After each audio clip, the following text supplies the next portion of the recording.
Good morning, people. I figured I'll do one more quick vid on the truck and some new inventory that came in after I turned the lights on. So this new inventory, it's a 1970 Chevelle drop top, black interior, black top, silver, black stripes. Supposedly, from what I've been told so far, this is a numbers matching correct car. Been repainted, correct paint. Underneath of this thing is pretty immaculate. On top is pretty immaculate. Let me see if I can open the hood underneath here. Underneath this car. I forget where the hood prop or hood pop is on this. I'm an idiot. It's right there. All right, so let's open this. Ooh, there we go. So this car has been all redone correctly. I guess today at some point when the boss man gets here, we're going to put it up on the lift because it has all the correct stickers and markings underneath it too. It's a really, really nicely done car. Besides the fact that the spark plug wires aren't in the hole down over here, which is one of the small things I got to fix. So basically, we bought this. It was somebody's project. As you can tell, needs some stuff finished. These bolts or screws, bolts, whatever are missing. These ones are junk. We'll be replacing those. We got it for whatever we bought it for, with the intent of finishing it. Interior is all there. The e-brake cable release pull is not, so that I have to get and do. The trunk pop or the trunk key cylinder, lock cylinder, that's the word I'm looking for. It's in the trunk. Just use a screwdriver to open it. That's one of the things they also didn't finish yet, as well as the exhaust tips are not there either. But super clean car. I'm gonna see if I can get some good pictures of it today, and then we're gonna do what we gotta do with this, and this is going to be for sale at Bach Exotics as well.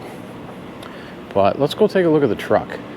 So a couple of questions have come up with the remote start in comments where people think it's a hassle and keys would be a lot faster. It's not.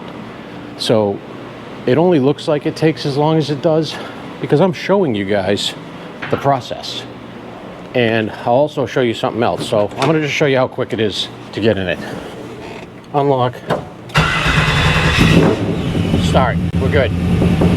So when I showed you before in the other video with it's already still armed, hitting it once for accessory and then a second time for full power, you don't have to do that. You literally, so you hit lock, just, this is it. That's it.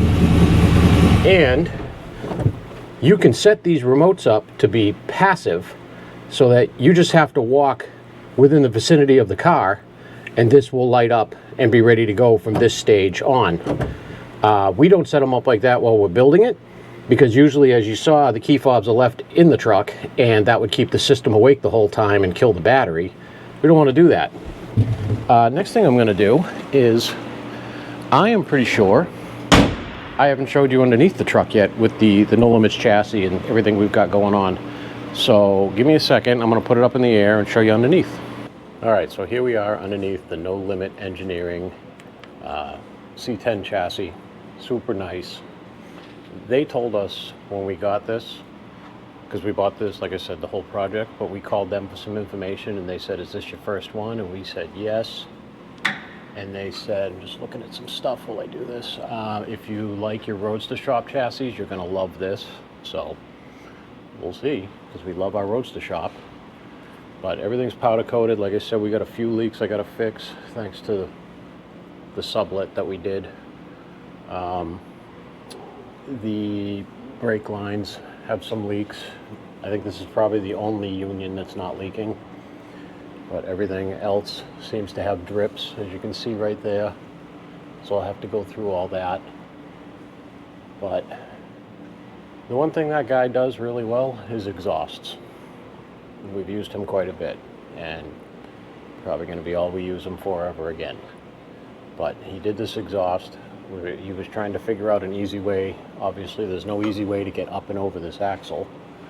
So he U-bended it back and came up over the outside of the frame and then ran it down here and dumped out there. Probably going to put a tiny weep hole here on both sides, because that is just going to collect moisture with it having nowhere to go.